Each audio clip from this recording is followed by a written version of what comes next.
brink of destruction and across the finish line for decades. Regardless of the driver, the vehicle, or the terrain, these are the wheels that will help you win by a landslide. The process of relentlessly redefining performance cannot be learned or taught. It's in our DNA.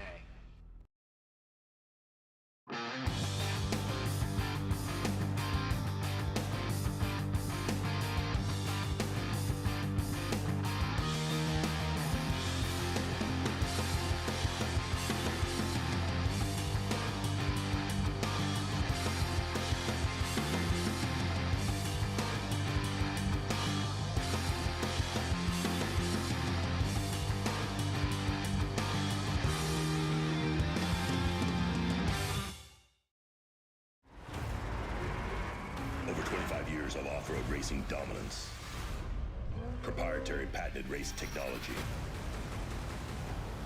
Proudly made in the USA. Unparalleled customer service and support.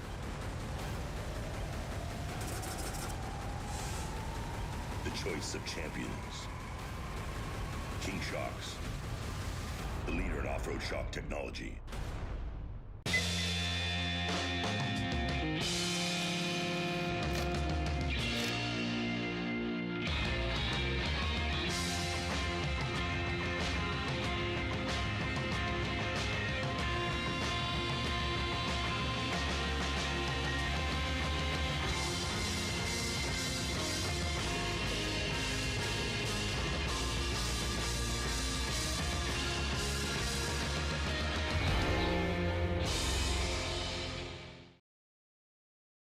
Score big at Four Wheel Parts all month long. For a limited time, save big with up to 40% off Jeep JK parts and accessories. Plus savings all month long on tires, wheels, lift kits, lighting, and overland products. Take your rig from boring to built only at 4WP. All right, welcome back, everybody. We are back once again. We were just here 10 minutes ago. If you guys missed it, we just did an interview, unfortunately, with Caden McCachran, stopped up at Mike's Sky Ranch. But it's pretty cool with technology nowadays that you can be in the middle of nowhere like that and have connection to the internet and to be able to do interviews for us and everything. So pretty awesome. Thanks once again to Caden. Bummer your day didn't go as you planned. But good to see everybody's in good spirits and going to try to go for a finish to get a starting spot for the Baja 1000. So it is 4 p.m. We have our leaders approaching the 3/4 way mark. Actually, they're by the 3/4 way mark. If we look over here, we can see the number 7 is still out front. Their tracker is still not working. Let's see. So we have the 83. 83 is showing on the tracker. However, about 3 minutes in front of the 83 is Bryce Menzies, the number 7. So the number 7 is your current race leader. He is out front, and he is pretty much winning on time from everything that I've calculated also. Earlier in the day, we had to keep an eye on the number 70 because they were really close. However, they actually stopped for a little while, had a drive shaft issue or something that they were looking at under the truck. So the 70 actually lost quite a bit of time doing that, and they're not in contention for the lead anymore at this point. So right now, it pretty much comes down to the 7 is obviously out front, and then Luke McMillan is in second. However, Luke McMillan is going to have to catch and pass the 7 and put a minute on the 7 in order for him to win. So tough order. With less than 100 miles to go. We have Dan McMillan currently running in third physical. He started 4th, and he's running in third physical right now. Behind him, we have 89, Mike Walser. That is Mike Walser in the truck now. So they had, Jax had a flat earlier. It took him a little while to get it changed, so they lost a little bit of time on that. But the 89 is currently running third, it looks like. It just depends on when these trackers update. The 27 is right there with him, and also the 46 may actually be in front of both of them still. It was when Toby was in the truck, so it just depends. Okay, they just updated, so this is probably a little better look. So check it out. Mike Walser and the 46 both just updated, and look at how close that is. It looks like the 89 is just in front of the 46, And then behind them, we have Jonathan Brenthal that hasn't updated. When it does, he's going to be right up there with them too, with Kyle Jurgensen driving the 27. So pretty good battle, honestly, for like 3rd, 4th, 5th, and 6th place right there. The 3rd through 6th are all very close together at this point physically. They're all behind the 7, and none of these cars here are within striking distance of the 7 on corrected time, because they all started very close to the 7, so none of them really have any time on them. They have a couple minutes, but we know that the 7's at least 3 minutes in front of the 83.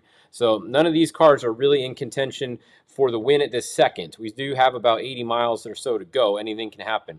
The car in the back that came from the farthest back is probably the 34, Brock Dickerson. He started 11 spots behind the 7, but clearly he's not within 11 minutes of the 7, because the 7 is way up here. So Brock is not in the contention for the winning time right now.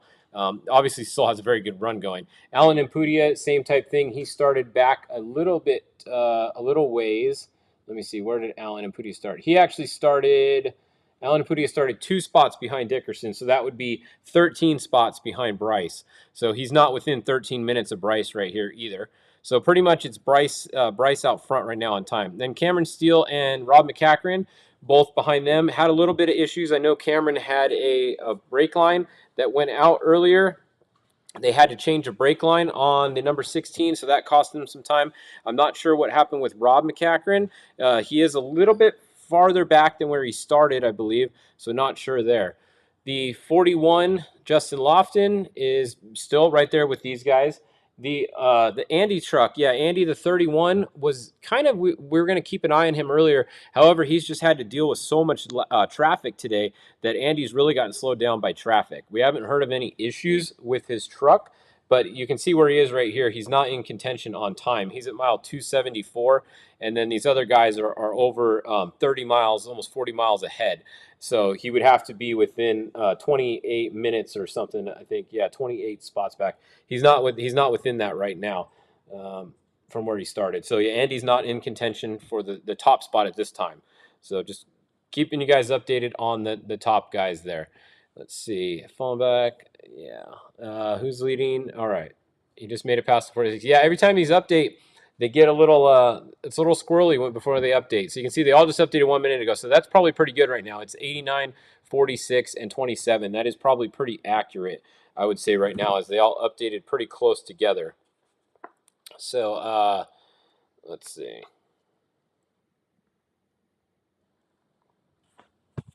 All right. The 1 and the 34, yeah, that's what we said. Dickerson, we saw Dickerson it looked like they were adding some water to the radiator earlier. They had a couple water bottles. They stopped real quick in the wash, and they added some water to the radiator. So that was what's going on there. All right, let's go look at some other classes while these guys are still moving along. Let's look. We'll just start at class 1. So earlier is pretty much just Park House. And yeah, Parkhouse just pretty much has the race between him and Damon Jeffries right here. So you can see Damon's at 225 and he's at 245. So 20-mile lead for Parkhouse right now. That's a pretty big lead in a race like this. So 20-mile physical lead for Parkhouse. They're the only 2 Class 1 cars that are even moving anywhere over here on this side of the course right now. You can see the 138 is moving again, but they are back over here just approaching the Mike's area right now. So they are a little ways behind. And then we have, is that another 1 car? No, that's an 11 car. So that's a look at them. In Class 10, we have a pretty good race at the front going on right here. We have the Willard Potter car, 1006 Stan Potter in first right now. The 1079, they've kind of been going back and forth all day. They're in second. 1087 is in third. 1009 is showing fourth. And the 1091 is showing fifth. So top 5 cars in Class 10 are all within 222, within 10 miles of each other or so right now. So you got 5 Class 1 car, or 10 cars within 10 miles of each other. It's a pretty good race in Class 10. We checked on Class 1. Let's go look at Trophy Truck Spec.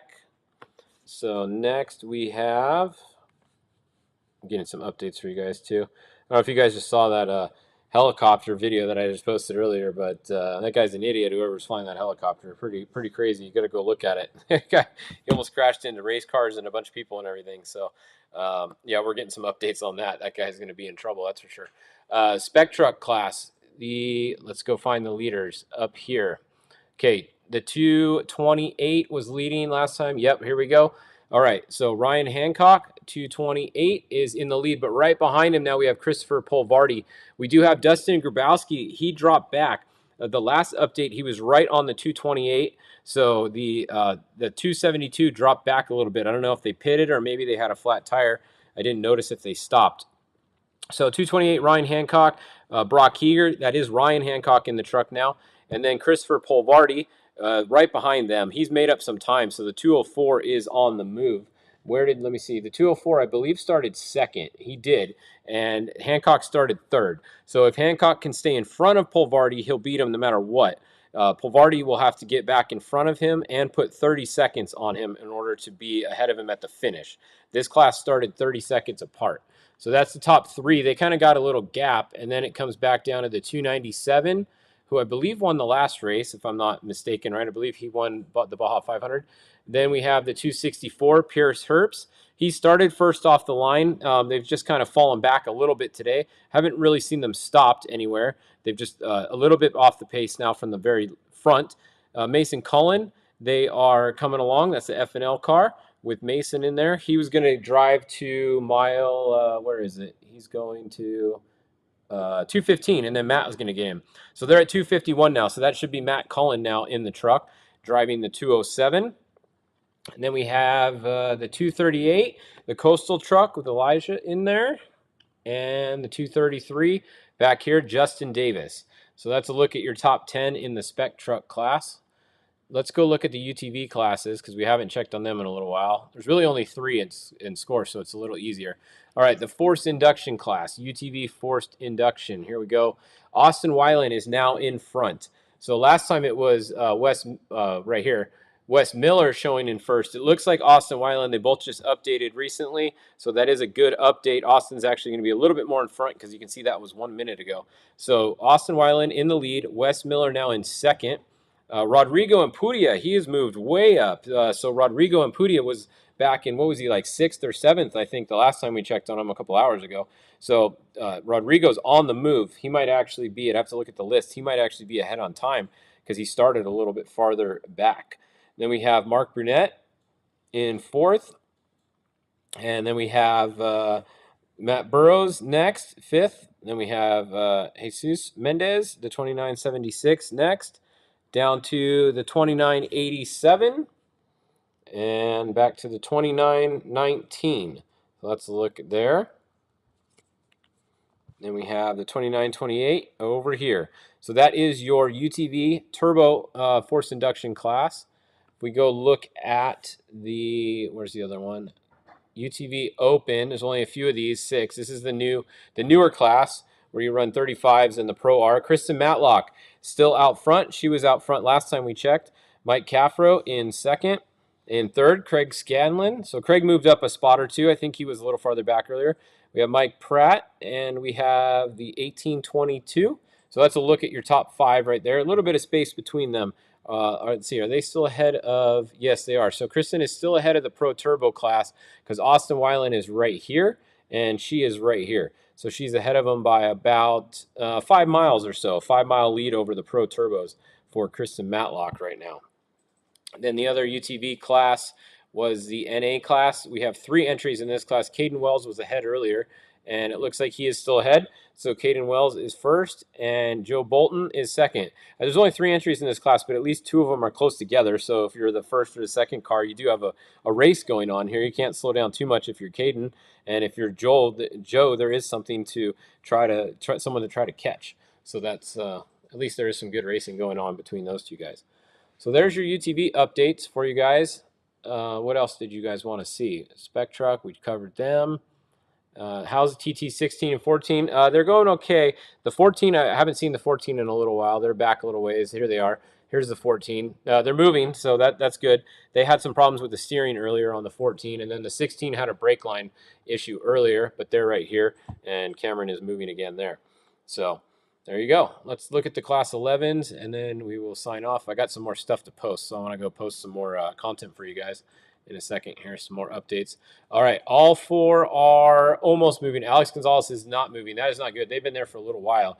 So the 1145 is now the first 11 car on the road, followed by the 1111 and the 1156. So 3 of the 4 are moving. Alex Gonzalez is not moving. Hopefully they can get going again. Hopefully it's nothing too major for them. So that's a look at your Class 11s. All right. So very good. We'll be back at 5 o'clock with your next update. But right now it is the number 7 out front, not tracking, but they are out front still, followed by the 83, the 23, 89, 27, and the 46. So that is a look at your top cars. The leader is going to be around mile 320 right now. So we're getting into it. They've almost caught the bikes. They actually caught a couple bikes earlier, but they're going to be catching a couple more bikes you can see here. So going to be a little bit of traffic coming into play for Bryce Menzies in the number 7. He's going to be the first one to be behind these guys. It's still light out, so it shouldn't be an issue, but we'll see what happens. All right, see you guys back at 5 o'clock for your next Fishgistics update. If off-road adrenaline is what you crave, we've got exactly what you need. Introducing the all-new RZR Turbo R and revolutionary RZR Pro R. Reimagined from the ground up with the power to push you further, the confidence of next-level strength, and exceptional control for conquering the wildest terrain. The next generation of RZR is here, and it's built for those who live wide open.